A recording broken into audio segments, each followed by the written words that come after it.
You're going to hit record. Perfect. Well, let me get a screen share going here. You guys see my screen? Yes. Perfect. Okay, so here we are, vulnerability management without masochism. And as you can see, I'm going to leave a note here that some masochism may be included. Depends on how much you want and need in your life. We're in information security, and so from my perspective, there's always a little bit. Who am I? David, you go by Riskymanagement. I've worked in information security for a couple of different financial institutions for the last 5 years. Started talking about this. I have a BSCIA and an MSCIA from WGU. You guys already said go Night Owls. I have a bunch of certs behind my name, and I'm a cynic and philosopher. My favorite philosopher is Diogenes the Cynic, not because I liked his content, but I actually liked the way he presented things in the world. And so for those who want to talk philosophy later, that's great. Opinions expressed are solely my own. They don't express the views or opinions of my employer. Unfortunately, if you see my shirt, well, I'm sorry, I didn't get a chance to change before this, but such is life. Why am I here? So here's our talking points for the day. We're going to talk about why I'm here. We're going to talk about what is vulnerability management. I'm going to cover it at a few different levels, but hopefully if you've never done vulnerability management, you'll get something out of it. And if you've been running vulnerability management for a few years, hopefully you'll get something out of it too.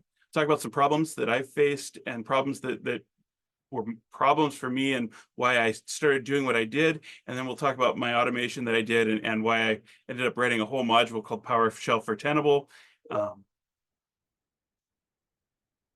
So why am I here? First and foremost, this started with a conversation I had with Jeff McJunkin over lunch. And I was talking about vulnerability management. And I said, look, I basically automated myself out of a job. And so he's like, well, do other people know that this is an option? And I said, I don't know. Like, I'm a big fish in a small pond in a lot of the world that I live in. And so he said, well, I've never heard anything like this. And I said, well, I guess I can start sharing some of the details of what I did. I'm here, though, because I spent some time as a sysadmin, and I would get the vulnerability reports, and then I'd have to go remediate them. And that was a pain, and I hated it. When you're on that side of it, I don't think there's an easy way to ever deal with vulnerabilities. It's just not fun.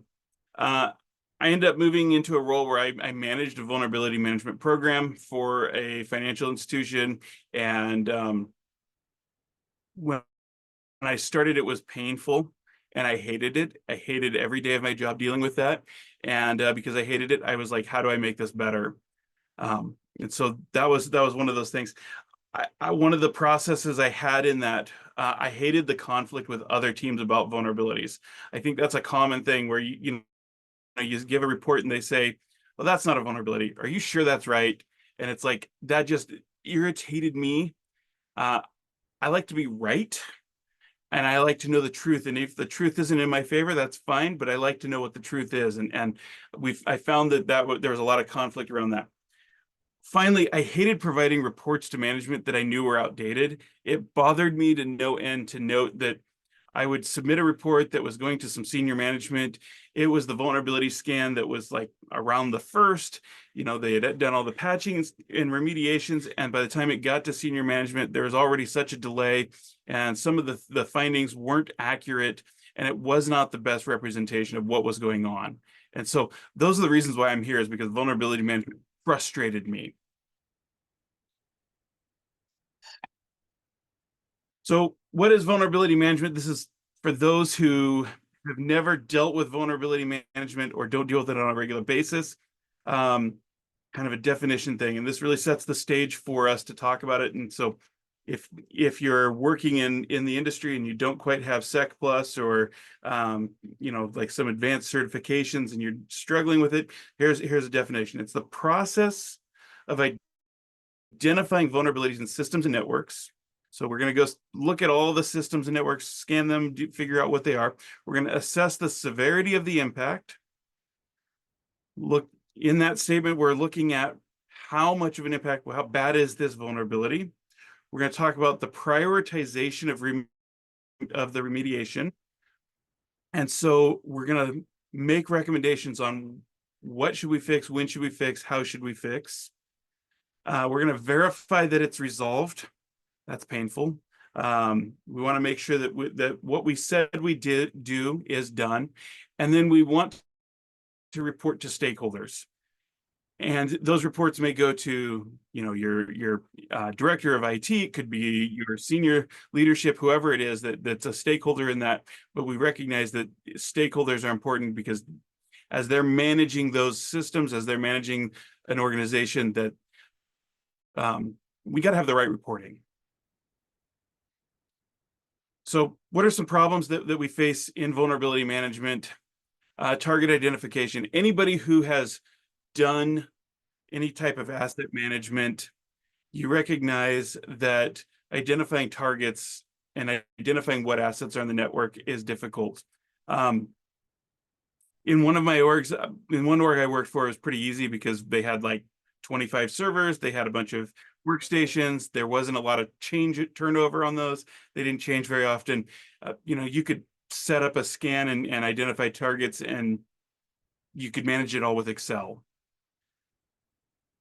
In the current org that I'm working in, it's not too bad. We have some turnover. There's, I don't know, under 500 servers and another somewhere between around 1,500 workstations. And they don't change a whole lot, but they have actually worked out some cloud stuff and cloud VMs and whatnot. And boy, those change a lot and they change quickly. And so identifying targets is painful. There's also some problems around credential leak. We don't want to leak credentials. We don't want to have a problem there. I'll talk more about that coming up here. We know that in vulnerability management, we can have service disruptions. The business never likes it when you take down production. Just saying. There's also the problem of false positives, whether they are false positives or not. There's the problem of vulnerability prioritization. Which one should we deal with first? There's the problem of asset management. And then there's that problem between that time delta between remediation and reporting. And so I'm just going to provide some of the ways I dealt with things, and hopefully they can help you. Like they'll even be like really technical commands. And by the way, I should add, if you have questions, I am totally open to questions, although I don't know how you might flag me down unless you just ask them ahead of time. But I am totally open for questions. So target identification. In a number of orgs that I've worked with, they almost always start with like a spreadsheet or a CSV. And it's like a copy and paste. And if you've run Tenable or your Nessus, you set up those targets, and it's like I'm copying and pasting them. And I literally sat there and I said, where's this information coming from? And how do I get it into those target spots in a way that's fast and quick and easy and efficient? I found, and I did this in a couple of different organizations. When I run that PowerShell command, get AD computer, and I might run a filter, I just run them all. I run this search base, and I basically set up a target OU. And that target OU is important for me when I set those up, because what I find is that sometimes I might not have credentials that work on all the targets. If you're in if you have some really good access controls and ACLs based upon like who has administration of those targets, that target OU can become very interesting.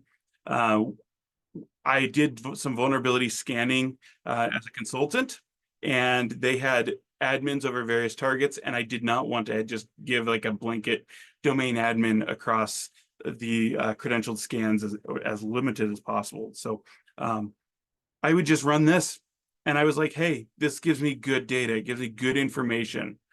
I can run this across multiple OUs. So if I have a workstations OU and I have admins for that, I can use admin credentials. I don't have to use domain admin, and I'm good to go. You might see that select name. I use a select name all the time, and I do that because that just gives me a name. I did run across in this one org where I was helping with some consulting, and select name wasn't really helpful because they had some DNS things, and the way their DNS pointed I couldn't just target them from my endpoint there and get the right names. So I had to select some IP addresses. But when you're leveraging the Active Directory, it's often the most up to date. It's the most important piece of a lot of orgs. Sorry if you don't use a lot of AD. You can pull this from Intune, but if you're doing cloud, you're probably not doing network scanning, and so may not be super helpful in this case. Although we can come up with some strategies there. As I've dealt with uncredentialed scans, I often lead with just an in-map scan of the subnets, and I look for port 22, port 80, port 137, port 443, and port 445. And I just dump an output into an XML file. I can convert that XML file into an Excel spreadsheet. There's actually there's a script that can do that. I don't have that linked in here, I'm sorry. And I use this as kind of my guideline because those are systems that are easy for me to identify and really manage and be able to deal with that whole process of getting targets. Are there targets that might not be here? Yes. Do I understand that? Yes. I will just tell you, like, I've run vulnerability scans where I broke stuff, and I'll get to that. But this gives me a really good target list of things I probably won't break in the process, and give me things that I can patch and manage, because it's a little bit more painful when you start getting scans and you say, well, can I patch and manage that KVM or that UPS? There's minimal things you can do.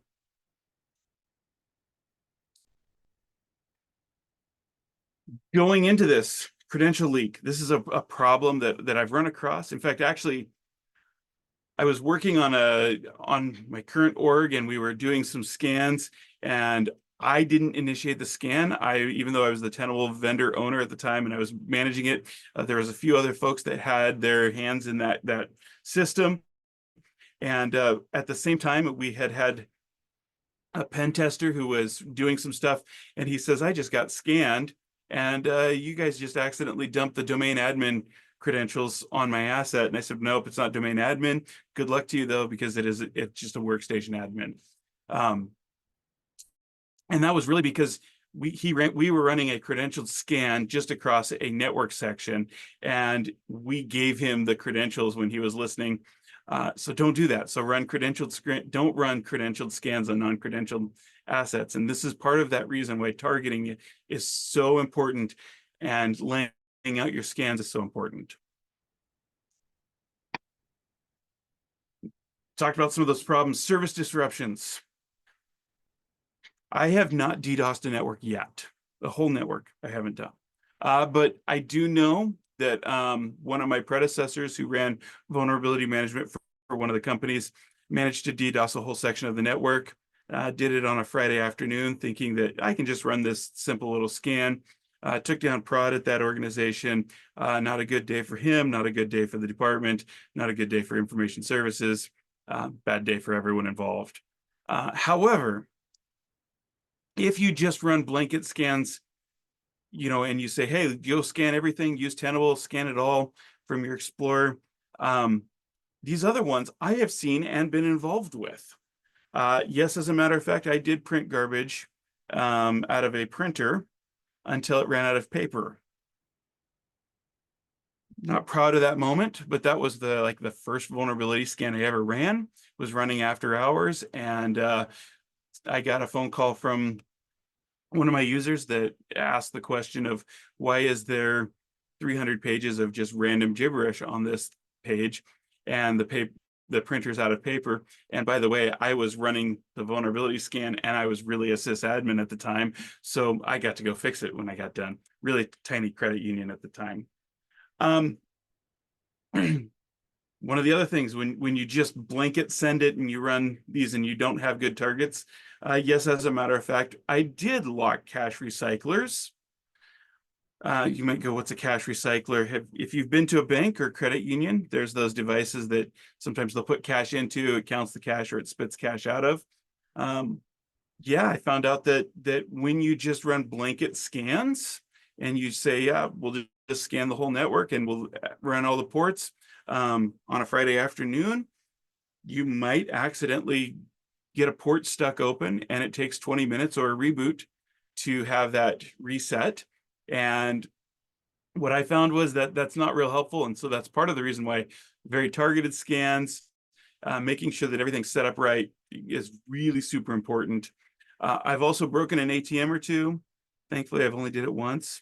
A lot of these things I only did once.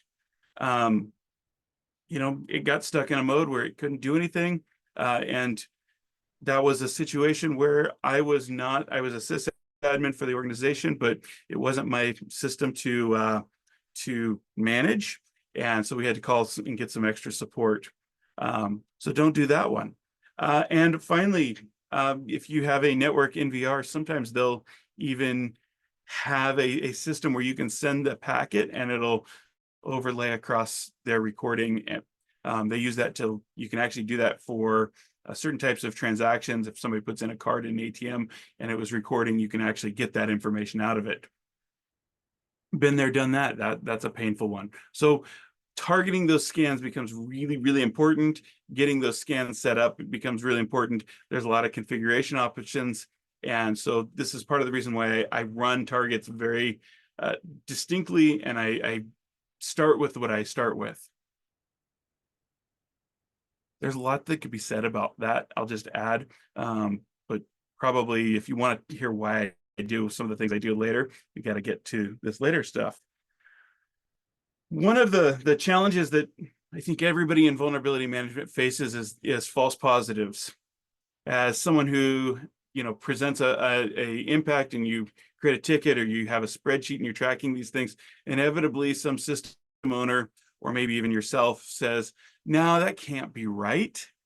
And so you have to manage that process and say, I understand what a false positive result means. I have to understand my vulnerability scanner well enough that I understand that it's looking for a file or it's looking for a version on a particular file. And I know what that means, and I can learn how to validate it myself. One of the things that I've taught others inside of some of the orgs that I've worked with is Nmap is my friend. Nmap can help me validate, some of those cert things, some of the configuration things on ports. If I'm looking for files, I might have to log into a system, look at a file version. I'm a PowerShell junkie, if you haven't figured out by now. I just would get file version and or get child item, figure out where it's at and how I can access it. And then I would pull the version directly off of that. Really helpful, especially if I have to validate a file across a bunch of things when somebody's pushing back. One of the final things, though, is explaining this to system owners. One of the fights that I've had is I say, this issue has not been remediated. And they say, but we've already installed the update. And I say, but it hasn't been remediated. And here's how I can tell you it hasn't been remediated. I will tell you a very large vendor that sells networking equipment had a piece of networking equipment that somehow in the patching process, one of the encryption pieces didn't get upgraded properly. And I had to sit on a call with the system owner, the manager of that system, and the vendor and explain to them that yes, their version of Diffie-Hellman is still wrong, and here's how I can prove it, after multiple conversations that they were saying it is not wrong, but that update took care of it. And ultimately led to that particular vendor identifying that we missed a patch and that there was a patch, that patch we missed around that time period would have remediated this, but we jumped ahead and somewhere in that jump ahead process missed that particular piece. So it happens. Nmap is your friend, PowerShell is your friend. Finally, we have these vulnerabilities and now we have to deal with them. And my first vulnerability sheet that I ever got was a spreadsheet. By the way, this was an org that had the 25 servers and 150 endpoint workstations. they were not in good shape. That first sheet had somewhere in the order of 800 vulnerabilities in that scan. By the way, that particular organization hadn't patched in quite some time, and so we were dealing with those issues. When you have 800 vulnerabilities, you have to figure out how to manage these and say, what's the starting place? If you work in the field of vulnerabilities, if you deal with this on a regular basis, you will run across the CVSS score. Higher is worse, lower is better. In most organizations that I've talked with and consulted with or worked in, it's like you deal with the critical vulnerabilities first, you deal with the high vulnerabilities next, and you deal with work on down. However, we recognize that not all assets are created equal. Some assets may be more critical. Some assets you can't just take down to patch.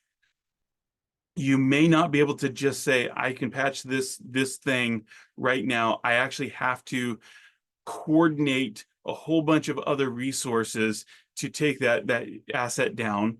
And so then you have to start to think differently about, what are we going to do? I will tell you, I've dealt with vulnerabilities on public-facing assets. If it's a critical vulnerability, we will figure out how to patch that right away. There's very few things that we can mitigate against. I've also had some systems where, while I was working through it and we ran the vulnerability scan, we happened to identify that there was really strong compensating or mitigating controls on those systems. So maybe we ran the vulnerability scan, and that vulnerability scan was run, and we were able to look at all the ports and see everything. But then it's like, there's like 3 systems, and one of them is the vulnerability scan that can actually access that system because there's strong network ACLs and they only can talk to the right things. That's a different story. I might not push that one so hard, might still track it, but it's not going to be as high a priority. Other compensating or mitigating controls. I was working on a system, and we were prioritizing with on the system owner and a manager, and we identified that there was a high level. It was a remote. It wasn't a remote code execution. It was a local privilege escalation on that particular system. So pretty high, really easy to do. In fact, it was one that I could download the exploit and just run it and make it happen. But as we were identifying it, we realized that the access management on that system really meant that there was about 5 users that could even log into that system. And so all of a sudden, in the priority list, that one started to move down, because we were like, we have good controls there. Our access management controls actually fixed that in a way that it wasn't a high priority. Finally, you might have some EDR changes. I work with some MSPs or MSSPs, and one of the things we had enacted on an organization, and this was one I consulted on, was they couldn't patch it very easily because of the way it was. They couldn't take it down because of everything. It had okay network access controls. I didn't love it, but there was still some residual risk there.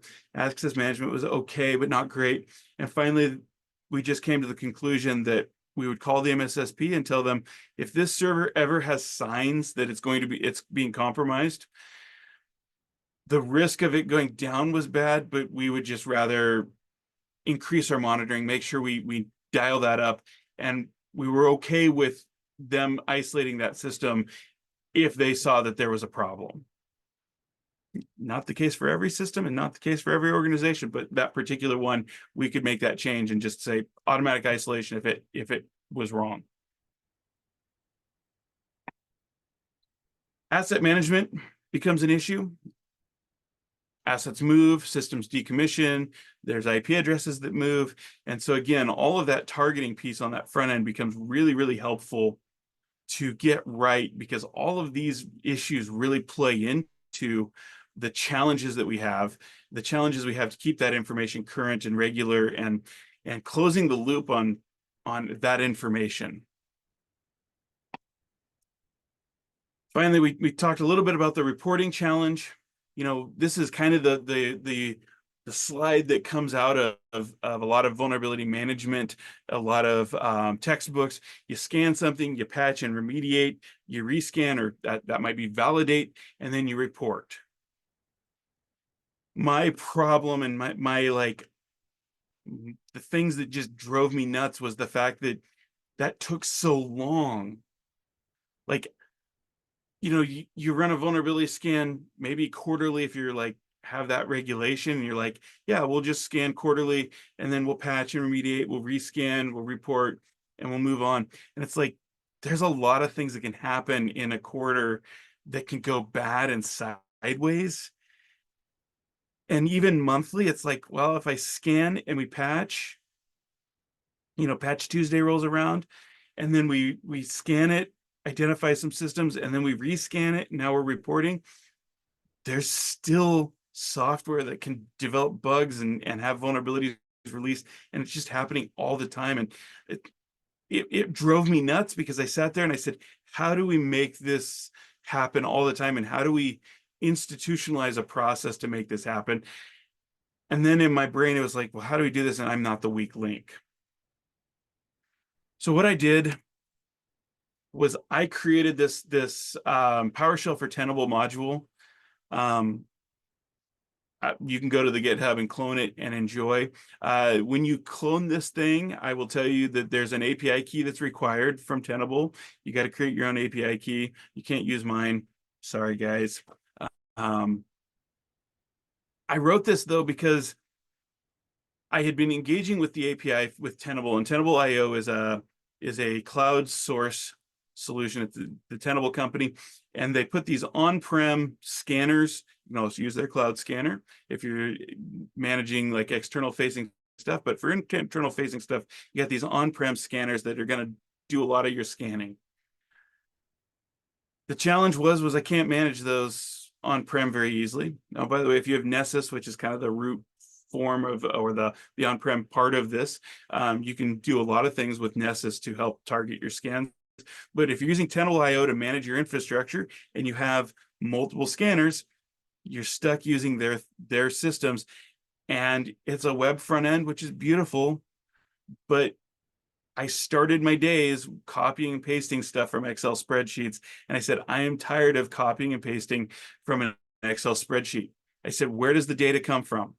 Most of that data came from Active Directory. I can export Active Directory really, really easy. And then I sat down and said, well, how do I send this to Tenable? And I found their API key, and I started playing with this, and I had these terrible scripts that were really unmanageable, and it was painful. Well, it wasn't painful for me because I automated most of it at that point, but I knew I couldn't hand it over to anybody. And I got to a spot where I actually took a promotion, and I was handing this over to somebody, and I said, I have to figure out how to make this easy. So I wrote these modules, or this module, and it has a bunch of functions in it. One of my favorite functions, I can set up a credential scan target. So now using this function, I can actually do a get AD computer, and I can filter, I can add my target OU, and I can dump that into a variable. And I probably, if I was really cleaning this up, I put brackets in, and I do a .name at the end of this. So I only took those names. I could also do the IP address if you were doing that. And I don't have this all running live because this is my personal laptop and not my work laptop. So I can't really share this live with you in this way. I didn't set up the whole infrastructure to make it happen. But the function was I wrote an update Tenable scan. And I have a scan ID. I can actually, there's a function in there for me to get all of the scan IDs. So if I don't know which one it is, I don't have that built out, I can get them all. And then I can literally send text targets to the scan targets variable. And that becomes my new target list. It overwrites the old one, goes into the new one. There's also a scanner ID. Sometimes you might have multiple scanners if you've got different data centers, or maybe you know that certain scanners can only talk to certain subnets and VLANs. You can set that scanner ID as well. This literally went from me copying and pasting a spreadsheet. Well, that was the first part. my second part was I just went get a computer. I made it into like I added a copy or set clipboard in there, and I was pasting, and I was like, okay, well, I'm getting better. When I wrote this, all of a sudden I could automate this. I can literally set my targets up, and I can update my targets before every scan. I can update my targets. I can update them every day if I want because it's automated. It's like easy. And so under my new setup, I literally have my various targets called out. I have a couple of things that relate to how which scan IDs they go to, and it just runs. And it's updates daily, basically. But there's more, right? I was thinking about how to use this. One of the challenges I had was my patching team would often patch, and then they would want to know right away, did that patch meet the remediation? Did that fix the problem? And so we sat down with them, and they were like, yeah, we can call a PowerShell script in our patching process. And so we said, hey, just dump all of the patch server names into your scan targets. Update your scan. Start your scan. Wait for an email. That's really easy. Get the email. Read the email. Does it say it was fixed? Does it show that there's issues? On the back end, yeah, this takes a little bit of work to set up those scans and set up those targets and to get them all lined out.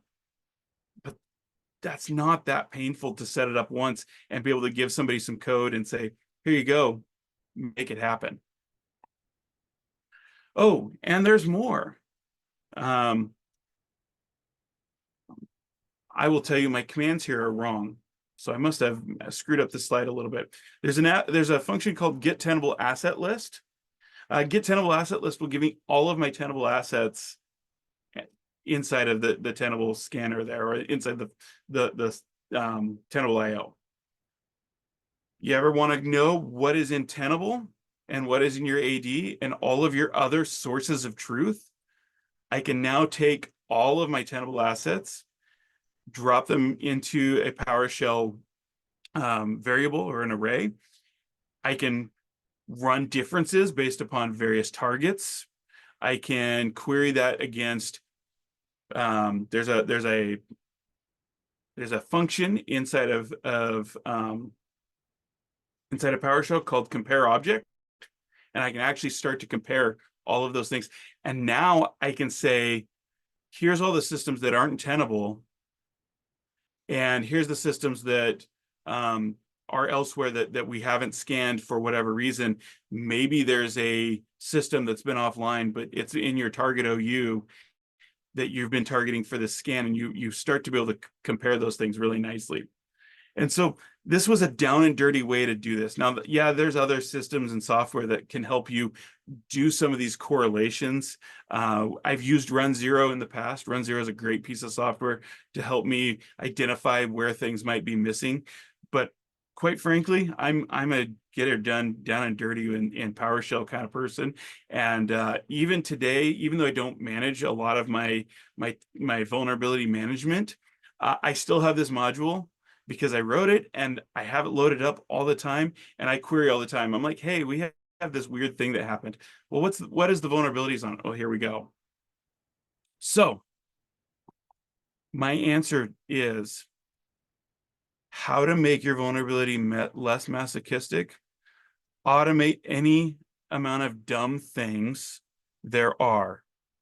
If you're copying spreadsheets, figure out how to do it elsewhere. There are API keys to do all kinds of stuff to adjust all the things. And maybe this won't solve your problem with Tenable. Maybe you use Nessus, maybe you use Qualys, any one of those things. But with the API keys, you could start to really leverage those. And I do know there's actually other API queries out there. There just wasn't one when I was looking for this for PowerShell. And so I was just dumb enough to I figured out how to run queries. I figured out how to write PowerShell modules and write functions. I can put those together. It's not rocket science. This really wasn't like something that it was like an amazing thing, but it made my job a lot easier, and it made it so I could hand it over to somebody else. And that's half the battle, right? It's not just about me being able to write some crazy script that interfaced and did all the things, but somebody has to support it if I leave the organization. And how best to do that? Well, PowerShell modules are pretty easy. When you build functions, they're pretty easy to manage. So there's the link for it. Go clone it, have fun, have somebody else use it. Most of the functions there are already inside of Tenable. There are things that I can do inside of Tenable that I have not written a function for. So like there's API queries that I can run. I'd like literally just built it because this met the need. Like if there's something somebody needs, like holler, I can probably build it out pretty fast. And if that helps them, great. It's open source. You can build it yourself too. So this is like a framework for somebody doing some cool stuff that's not me if they want to. With that, that was way faster than I expected, but that's okay. We got lots of time for questions, comments, whatever else you might have. And I see that a lot of people joined. So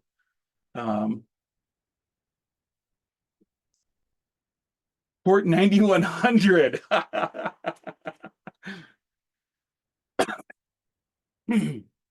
I'm assuming that when you ask about port 9100, yes, I've scanned port 9100 a few times and caused all kinds of problems. So not my favorite port to scan, and that's one of the things that I don't scan regularly. I think that was in regards to that printer that you were talking about. It was. I know exactly what port 9100 is. You've learned. Nice. Other questions, thoughts? Yeah, yes, I emptied out one full printer.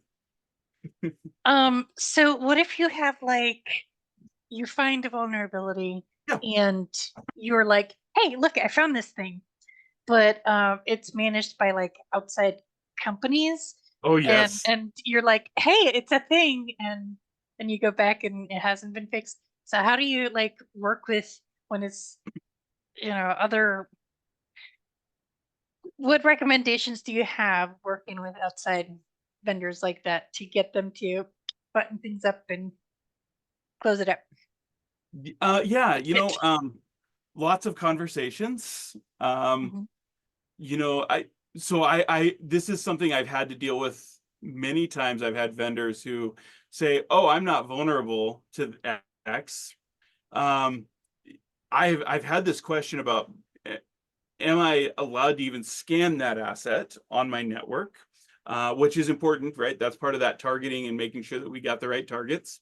One of the challenges that I ran across with one particular vendor, I had a vendor who told me, we don't care, we're not going to patch your system, we're not going to fix that vulnerability. It was a high, it wasn't a critical at the time.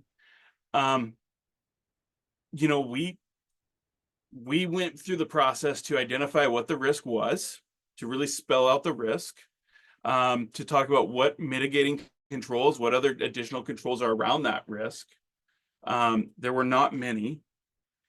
And internally, we had the conversation. This was a smaller org. So we had the conversation with the director of IT, as well as there was a CIO, I think was involved, and said, we recognize there's a big risk on our network. They're not going to patch. Does the business want to continue doing business with that organization? Is it worth the risk? That's a tough conversation. The answer finally became, it was worth the risk. The final discussion was, were there any additional mitigating controls that could be applied? And it went back to the director of IT and the CIO to have that discussion about what else can we throw at it. They identified a number of additional controls. They identified some more access control lists from the network side, limited what can talk to it, really scoped that down. And then they said, and we're going to live with the risk. I didn't love it personally, but that is a way to manage that, right? It's like, you stuck with that. I did have the particular network vendor I had. I'm still going back and forth with them to some degree. because they're now saying that the solution will be, we're going to have to roll back that network equipment to a patch from quite a number of years ago and then repatch forward. And that's painful to tell your networking team that, you know, they have to go back like a patch that's years old, and then they can go forward. They're still working on that solution, and I don't have a good answer on that, but you know, putting any more mitigating controls can help. I've also had the conversation with a vendor to say like, hey, your stuff sucks and you should probably fix it. And I ended up getting called into them and having conversations about how to come up with a remediation plan with their stuff. So there's some benefits when you get to a certain level in an organization where you can tell people that, hey, your stuff sucks. Ooh. Yes, that is a great question. Internal exemption process and how smaller orgs could mature it. I have heard there could be contention there. I love that question. The org I currently work for has actually a really good process to talk about exemptions. Number one, risks are assessed. And so in my current org, we assess risks. We look at confidentiality, availability, integrity. We base that on a variety of factors, and most commonly it's like the data breach report. So we kind of use a rough number of $200 per record. And yeah, the CIA triad. We use that, and you know, and basically we internally we have some understanding of like how much money our organization makes per hour on certain systems, and so we start to use that as kind of our total risk, and then we say what do we have that kind of would mitigate any concerns around that. Does that particular system have a bunch of PII? Maybe it's no PII. Maybe I don't care about it then. Once we identify what the risk is, there are 3 people that have to sign off on an exemption in my org. The first one is the business owner, and they have to be able to tell the ISO they understand the total dollar amount of what that risk is. They have to be able to say, I understand I'm accepting a risk for $100,000 if this server gets breached. Second person that has to say yes is the actual ISO. And the third person is a senior level of executive leadership has to sign off on it. I will say this, going through a variety of audits and conversations with auditors and regulators and all the people, they've all been very happy with that process to see that everyone has signed off on it. It's painful though, as a small org, because that's a lot of time and energy. And I don't wish that on anybody. But vulnerability management always has a little bit of pain. So some masochism may be included.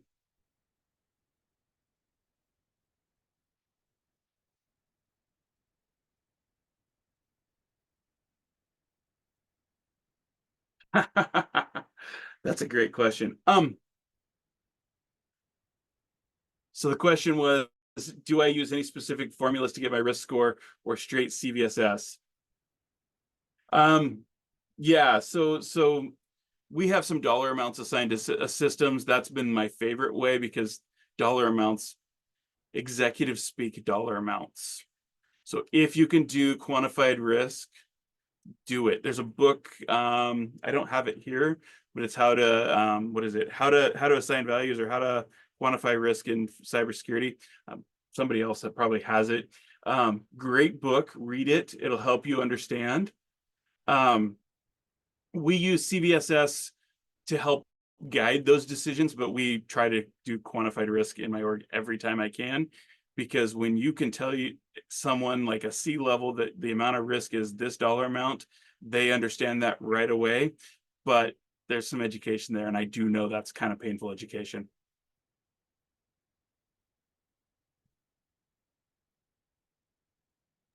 What was that book that you mentioned? It was how to give me a second. I will just like pull it up here. Sweet, thank you. Amazon. I wasn't quick enough to catch it, so appreciate it. How to measure anything in cybersecurity risk. Nice. Have I ever used OpenVAS? I have. I haven't used it in the last like 3 years though. So it's been a while since I've done that one.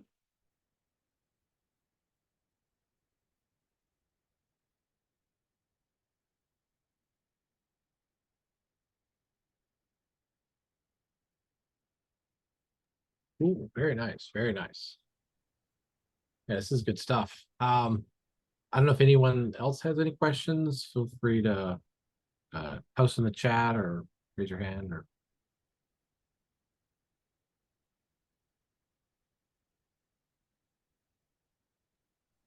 Yeah, feel free to talk to David. He's here answering questions and being a wonderful speaker. We're very glad to have you, David. Thank you. Thank you. so I have a question for you. What would you Okay. say is your most challenging aspect with overall with vulnerability management and stuff like that? Yeah, that's a good question. When I was in it day in and day out, the number one challenge that I had was system owners telling me that oh, it's just a false positive. I spent the better part of a year where every vulnerability report I submitted went to somebody else and they said, that's just a false positive. We've patched that already. It's not a big deal.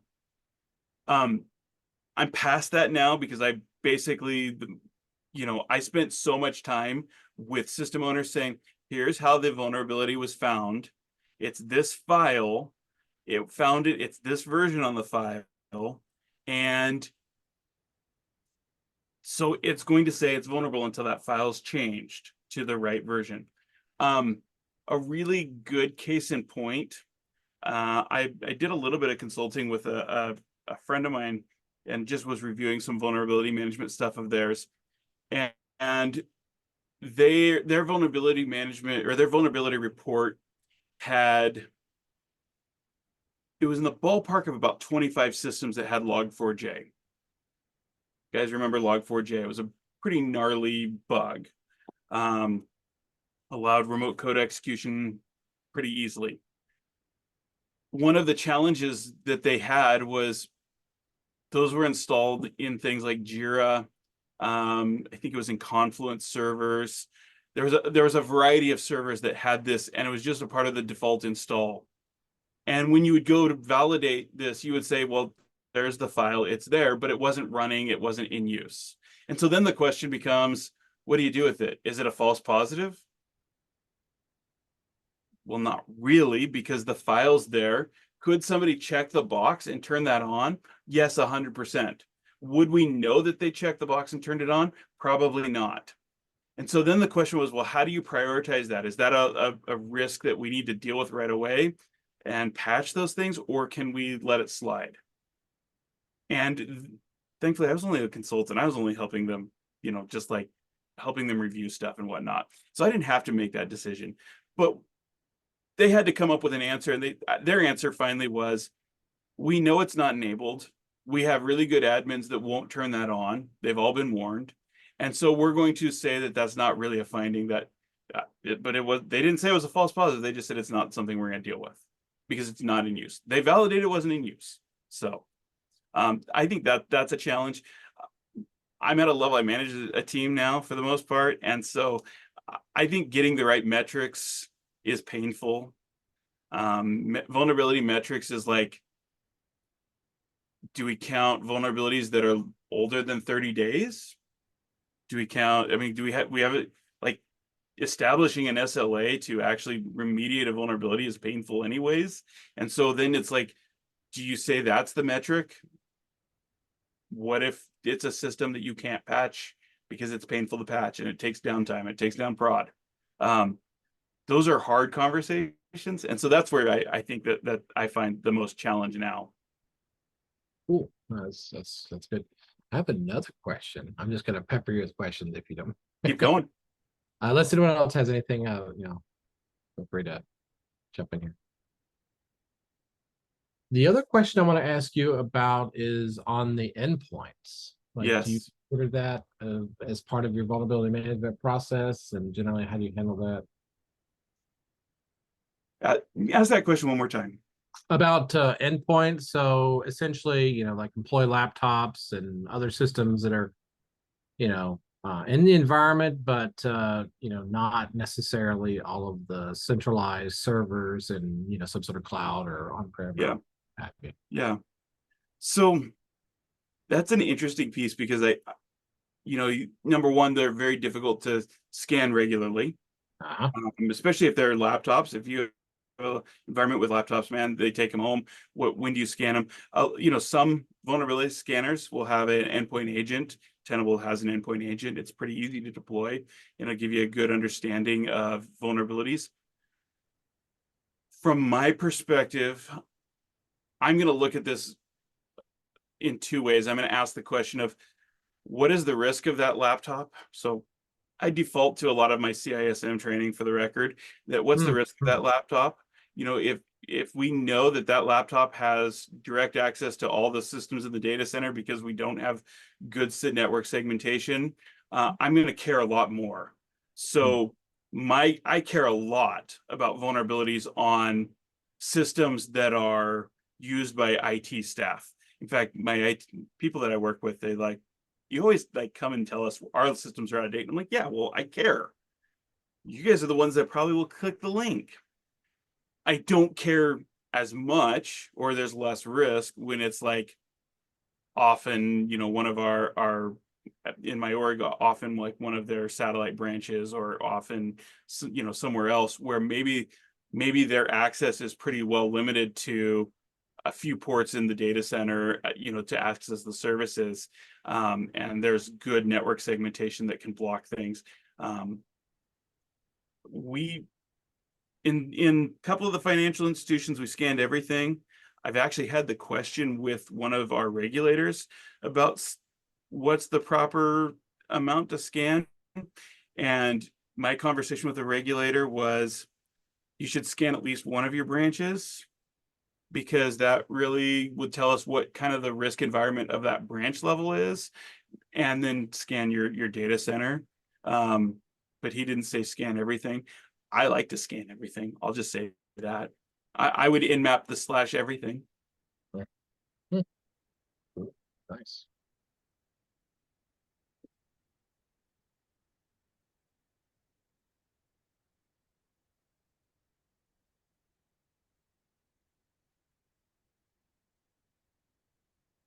Anybody else?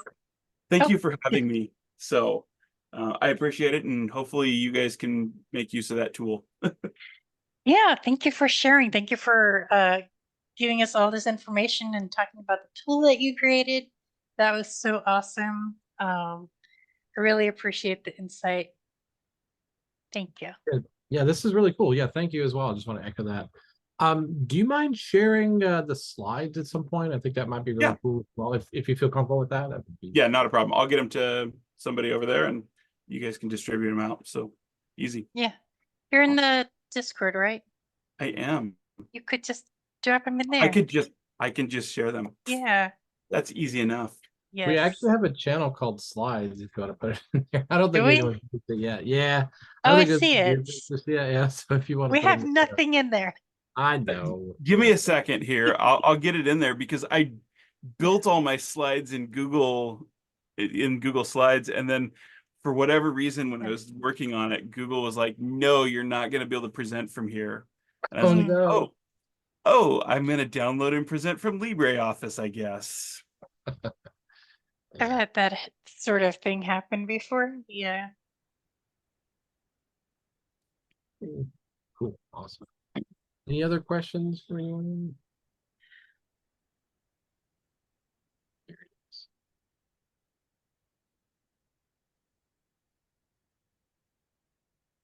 What's your favorite Nmap?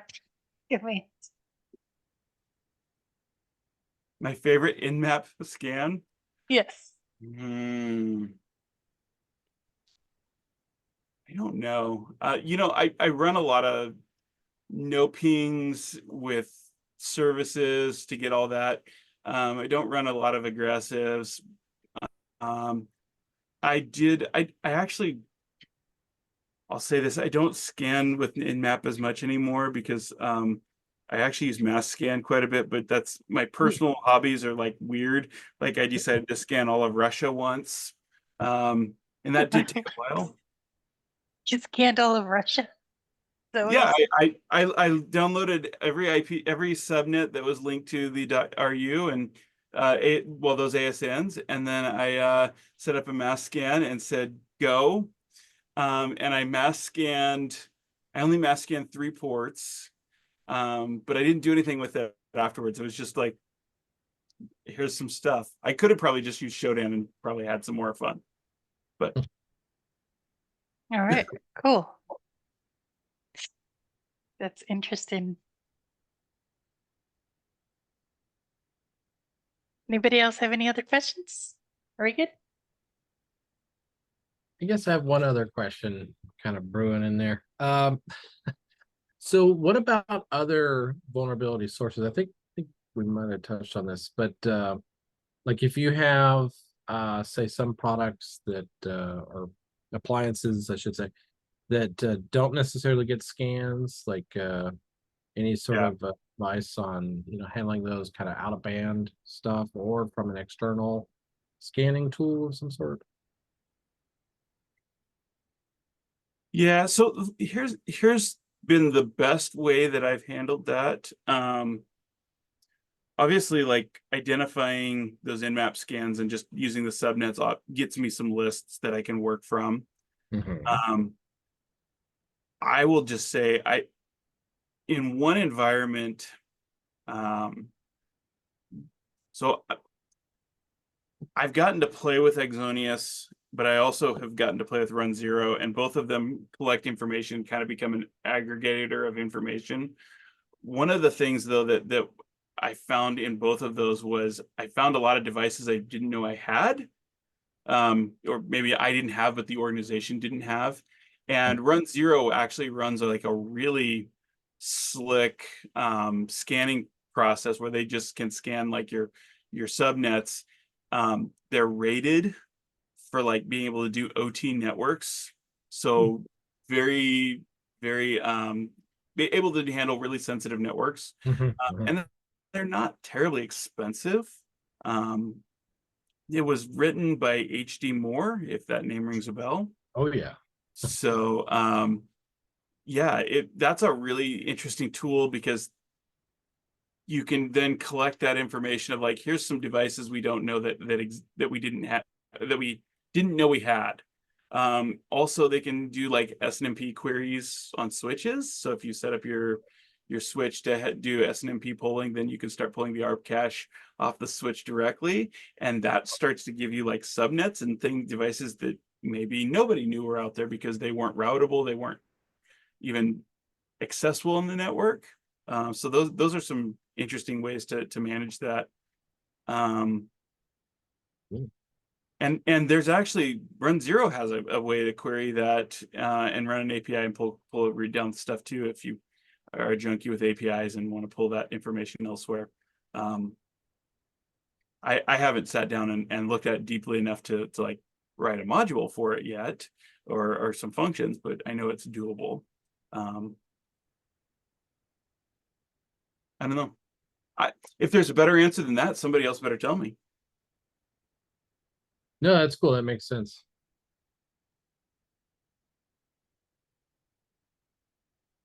All right. Thank you.